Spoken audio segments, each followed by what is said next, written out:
So welcome, everyone. Do take your seat. I'd love to get started with our fantastic panels.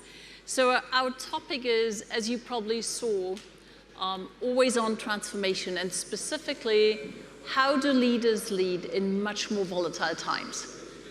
I'm Judith Wallenstein. I lead BCG's global CEO advisory practice, where that is obviously an often discussed question. And I remember a group of new CEOs, all roughly 10 months in their tenure, just when the pandemic was done. And one came into our discussion and said, wow, I thought once COVID would be over, my job would be so much easier. And one of his peers looked at him and said, come on, if you can't stand the heat in the kitchen, you shouldn't do the job, which was not necessarily the most uplifting start to a discussion about the challenges of leading as a CEO. But what I'd like to put first is, if you look at the data, it's undeniable that the multiple layers of challenges CEOs face today are a very different dimension than what we saw a decade or 2 decades ago. And that literally ranges from the whole host of societal expectations that lands on you as leaders, and where your employees feel that you're the people who should answer them. It continues to the geopolitical and trade dynamics of the day.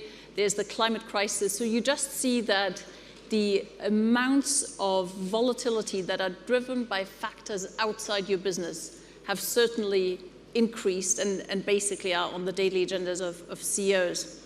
So to discuss what that means, and not only how the challenges present themselves, but specifically to discuss how they found individual solutions to that, I have 3 fantastic discussion participants. Welcome. Thank you for joining me. Vassili is the CEO of Athens Medical Group, and I hope to learn a lot from you, not only how you look at current volatility, but also how you've managed a lot of the past volatility in the market. Yanni, you lead Titan Cement in Europe. That's obviously an industry that's dealing with profound change every single day. And Antreas, you're the CEO of Olympia Group. So a whole range of very different businesses with very different dynamics. Thank you all for joining. And Antreas, I'd love to direct my first question to you. You probably remember a year ago, the WEF in Davos put the Poly crisis as this title on the conference. But if we are a bit less dramatic and we say, yes, we acknowledge you look at 23 and 24, and these are very volatile years, how do they look from the perspective of your businesses? Thank you, Judith. And thank you for attending after lunch. My previous presentation was before lunch, and everybody was eager to go for lunch. Now I think, hopefully, you are more calm. So I think we need to recognize the term perma-crisis. Somebody thought about it, and I think it's a wise description. Volatility was always there. Many people think that if there is no volatility, this is bad news. We need volatility. What is different now is that the sources of volatility are volatile. I hope I have expressed it properly. So we cannot predict what brings volatility, and it's a continuous change. And that makes the reflexes and the reactions a bit more difficult.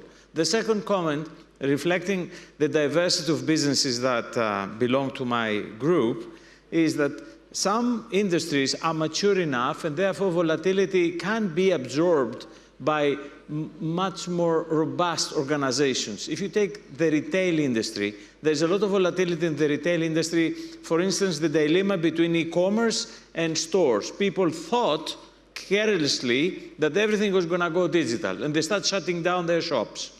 Now they run to open shops. But this is something that you can absorb. Non-mature industries, like, for instance, the energy and battery investments, each investment is $2 billion. If you make it wrong, there's no survival there. So and it's a very volatile industry, geopolitics, demand, technology. So yes, volatility is a fueling mechanism because it makes us all on our toes to think and react. But if it goes beyond a level, the organism cannot take it. Yanni, I'd like to come to you. I mean, you manage a business that probably has looked at volatility for a decade, not just for the last 2 years. So what would you like to add to Andreas? So how does this, what's tougher in the current business environment for you than it was 5 years ago? Yes, thank you, Judith. I would like to maybe take a different perspective in terms of the time horizon. So yes, there is a lot of volatility, and we have been through a lot of volatility over the years. But right now there is an overarching change that is happening, which is driven by the climate crisis and by the need of society for low-carbon products. And this is a change that is going to substantially and completely transform our business model. We're changing the products that we are offering completely. We're changing the way we are producing.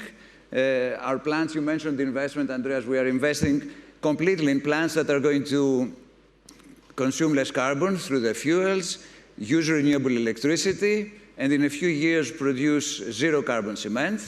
We are sourcing new materials, but we're also transforming the products and what we're selling. So going from a commodity to selling a wide range of products that address the climate change crisis, but are also focused on the needs of each customer. So a huge transformation, which fortunately is happening at a time where our business is strong and robust. So we need to manage today's business and use it as a basis to make this big transformation we have embarked on. If you look at that fundamental transformation of your business that you're describing, what has been the most challenging part in taking your organization along? I think there are many challenges, Judith, on that. I think the main challenge on any business, especially businesses where you don't have what one calls a burning platform, is that the business fundamentals are very solid, and yet you need to reinvent your business in anticipation of something that you're seeing is coming. And creating this awareness and this excitement has been the biggest challenge, and I can tell you a bit about how we did that, if you want. Mm-hmm. I'm happy to. We'll come back to that. Vassili, I would like to look back with you a bit longer. Your company basically is one of the pioneers of private healthcare in Greece. I guess the last 10, 15 years haven't been easy years for that. How did you get the company successfully through that phase? Right. Well, let me say first that doing business in Greece, you can only be certain about one thing, that you will be dealing with uncertainty. So there are continuous, let's say, sources of uncertainty. One of them is the international, let's say, climate and what is happening there. The other one are the local circumstances, but we also have to deal with the particular circumstances of our sector. So these three elements combined constitute a major challenge. And we have faced such two challenges in the recent years. Actually, it was the financial crisis of Greece, and it was, of course, the COVID crisis. So we had two back-to-back crises, which were, unprecedented. And leadership was called upon to be creative, to find solutions in order to continue this legacy. The company will turn 40 years this year. I'm the CEO since 2003. So I'm more proud, I could say, about the ways that we managed to be resilient and deal with the crisis rather than, the successes that we had. So in financial crisis, I think that we dealt in a different way. Actually, we are a family-owned company, in essence, but at the same time, we're listed on the Athens Stock Exchange. So it's a hybrid model, I should say, and we try to get the best out of the two worlds. So at the time of the crisis, actually, it was the family element that was the most useful one, because we sat at a table at an office, the chairman, who is my father, the vice chairman, who is my brother, and myself, and of course a few of our executives, and we tried to strategize on how to navigate through this crisis. So we decided that the company had the depth and the ability and the financial resources not to, let's say, follow the market example horizontal costs and deterioration of the services offered, because we're not dealing with any kind of service. We are dealing with provision of healthcare. So we didn't have the luxury to do that. So we decided to finance our way through the crisis, even with family-owned capital. So that when the crisis would be over, and eventually all crises at a certain point get over, we will be in the strongest position in the industry, in a pole position, and on top, the people would have appreciated what we did. And when I say the people, I mean the patients who entrust our health to us, but also our employees. And I think it's very important to have this kind of culture where the employees, of course, look upon you and, you feel at some point that you should act as a shield to these 3,000 people, but it's very rewarding in the end, because once you have put the vision and you have put the goal, everybody works towards that end. And just to conclude about the COVID crisis, our first concern was to protect, first of all, the health care of our own people, so that they would be healthy to provide the services to people, to incoming people. So we have created our own protocols, safety measures, patient flow, so that patient will not be contaminated, etc. So we dealt in very unique and very tailor-made, let's say, ways, and eventually we were successful. Basically used creativity to create pockets of security in, yes, in an uncertain and out situation. of the box approaches, I would say, yes. I'd like to shift us a bit to the question of how do you tackle these deeply transformational situations as leaders? And Yanni, you just said it's not easy to mobilize an organization and make people excited, you said, when there's no burning platform. So if you think back of that, what did that mean for you very personal as a leader? What did you do differently than you had done it before? Well, yes, there is the personal dimension and the, let's say, the tools that we used. If I may focus a bit first on the tools, because I think that's something, an experience that's actually quite recent and interesting to share with our guests. The main thing is not to explain what we want to do, but why we want to do it. And I think this is also as a personal job to understand that a big part of this transformation has to do with communication and internal communication. So in our case, the whole process, which of course involves understanding what the markets want, what society wants, what technological developments are happening, and how we're going to get there. The bigger part is how do you communicate that internally? So we embarked in parallel on a process that took almost a year, where we decided to look again as a total organization at our values and at our purpose. And this was not a one-way communication. This was an interactive process, getting a lot of inputs through more than 2,500 employees worldwide, getting inputs, getting chats, and so on. And we ended up with something that we all feel very proud of. So we have a purpose, which is to make the world around us a safe, a sustainable, and an enjoyable place to live in. And we know that we do that based on some fundamental values. You mentioned culture. Culture is very close to values. So our values are that we care about our stakeholders and about our people. The values are that we dare to change. So we really promote the transformation. We think of the long term, we build to last, and we walk the talk. So this is not just talking, we actually deliver. And I realized that what we have managed to do with this is to explain and to mobilize not around what we want to do, but why we want to do it. And once you have done that, and you come back through continuous communication, through celebrating successes that match the values and the purpose, through appreciation, you build the momentum that you need to move on. I find that very interesting, Yanni, that you said it's a much more indirect way to create that momentum, and it requires a different way to lead. Andreas, I'd like to hand to you with that, because if you look at the evolution of your career, you've been a chief transformation officer for big chunks of your career. Now you're the CEO of a company that's much more a holding structure. How do you lead through a transformation if your role changes? Transformations, as we've said before, are either outside in, So something happened to the outside environment, you feel the risk. Or it's from within, whereby you try to commit people into that, the necessity of changes. But when you do it from within, it's a much harder role because you have to convince people that the very little details that they complain every single day that something goes wrong and things could be better, if you pull it all together, it justifies a mega transformation. At the very beginning, everybody says yes, yes, yes. Then when they realize that these little things to change need mega changes, that they even involve themselves, you may get a different reaction. Now, in a holding organization, transformation is a quite different challenge because you have to manage other transformations that the investee companies, for instance, have themselves.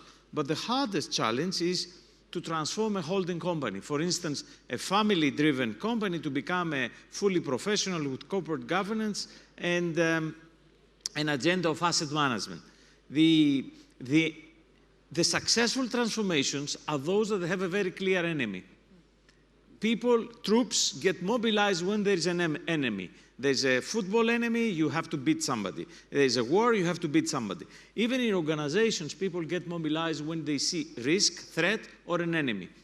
In an asset management company, that's a much more difficult story because the enemy is the existential enemy in the long term. So how do you bring long term in the short term? Well, you have to take levers. You have to take levers on things that perhaps go wrong or things that perhaps people talk that I wish I had. For instance, I wish I had more systematic decision making. I wish I had more data-driven decision making. You pull all these things and you synthesize a web and you try to make the web as strong as it can, so you throw the web on all these people and then you lock them in. Now, continuity is a difficult story because family companies may tend to have to lose, let's say, energy or to lose enthusiasm. So therefore, you have to retain enthusiasm all the time. How do you retain enthusiasm all the time? Very little wins. So for instance, the corporate world, some things are given. Reporting, following up. In family businesses, this may not be as important. But when you bring it in, people realize, oh my God, I didn't know that the entire organization was doing all these things every week. So therefore, you need a currency. A currency. In the corporate world, the currency could be KPIs. In an asset management company, the currency may be different. So therefore, you have to map all the ingredients of a transformation. What is the trigger? What makes us unite? What is the plan? To have a plan, to have a frame, a time frame that is not infinite, because then people, again, lose their energy, and to stick to the plan. There are many similarities, but there are some big dissimilarities that you have to respect. And this is what I'm trying to do just right now. Thank you. Vassili, you said it before, you're a hybrid, you're a family-owned company that's also listed. You also said you're a second generation. Yes. What does that mean for the way you lead the company? Well, in a way, you need to prove year on year that you are not there, first of all, because it's a family legacy and that entitles you to run the company. No. It's, I would say, an additional burden that you need to address. And of course, another burden is that you need to ensure the continuity of the company with the third generation, which of course does not mean that by definition the next CEO has to carry your surname. At the same time, of course, you need to have a concrete, a solid, let's say, family governance policy in place. And of course, being listed at the same time, you need to have corporate governance. And I'm very proud to say that we're very successful in both. Actually, we're a listed company, and we are among, as classified by the Greek Stock Exchange, we are among the top 10 listed companies in terms of transparency on the Athens Stock Exchange.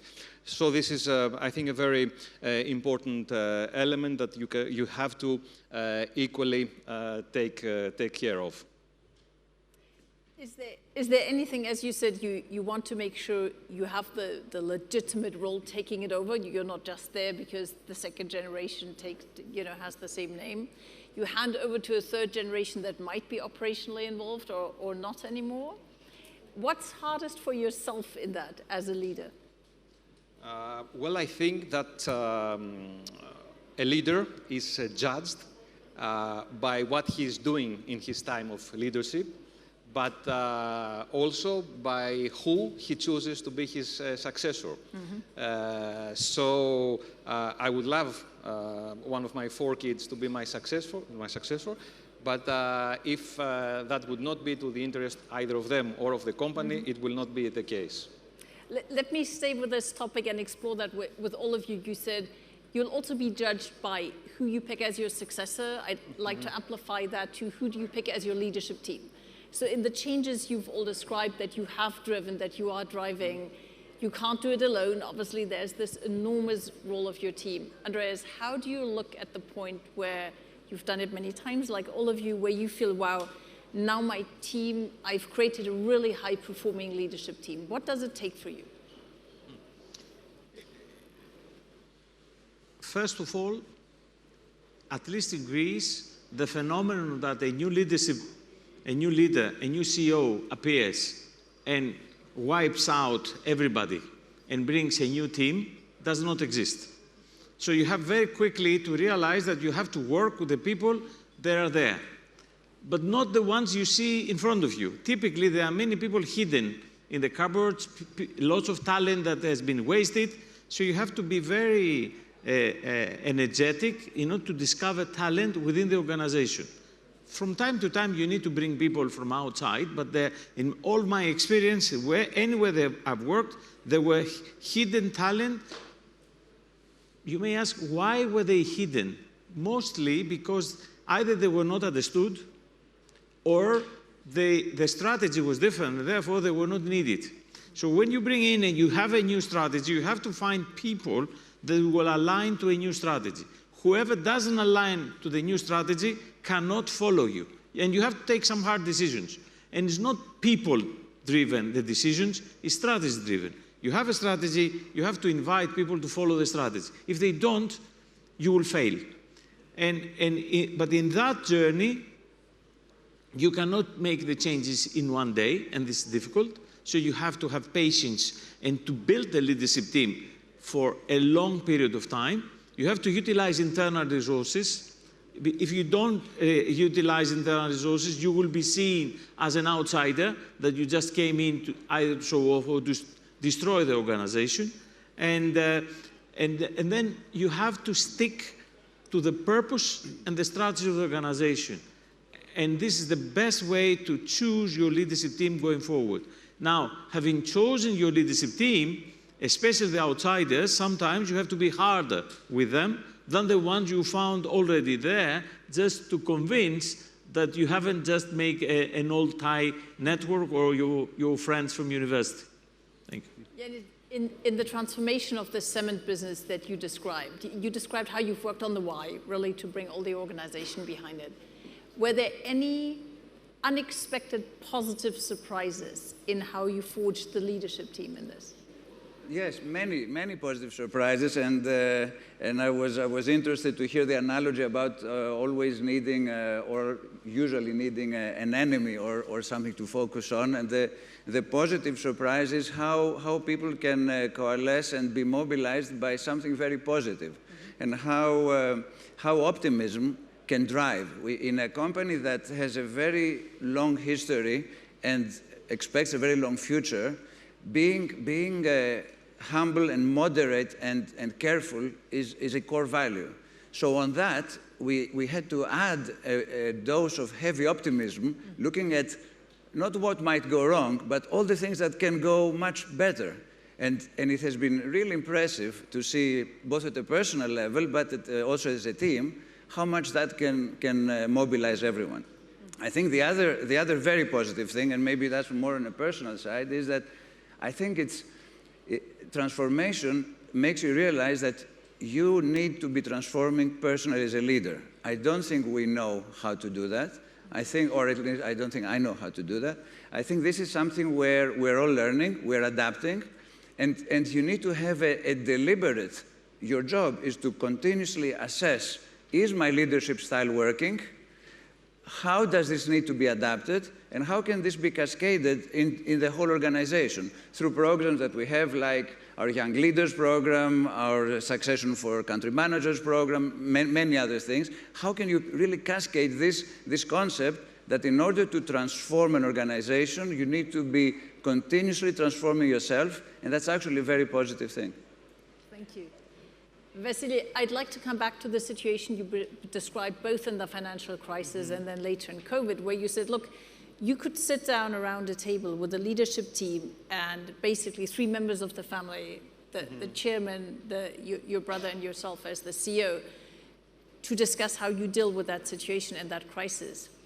Is there in your mind a difference when you shape a high-performing leadership team in a company where you have so much family presence? Right, a very good question, because actually, I have put this question to myself many times, and I think the most important thing is not to be insecure. I always choose people in my team that in their area, they are better than me. I mean, I cannot be the best CFO, I cannot be the best HR, I cannot. So I choose people that they have this leadership element, they have the knowledge, the strong background, the ambition, they share the same vision.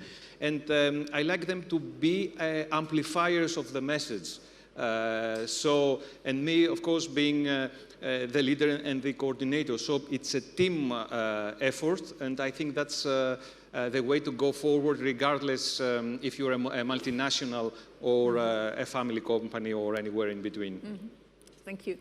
Very quick, one example from every one of you. I mean, you've so much experience with successful transformations. What's the one thing you wished you had not done? Antreas, you can get started. Many things. I think I should have been more forceful on some things that I knew they were wrong, but at the time I judged that I'd rather not open too many frontiers. But later on, some things come back to you and remind you that you should have tackled. So timing of, let's say, confrontation, because transformation is about change. Sometimes you look back and say, I wish I had been more forceful there. Thank you. Yanni? Having hesitated. Okay. So not having really jumped into the transformation. After you go, you say, oh, I should have done that sooner, earlier. Vassili?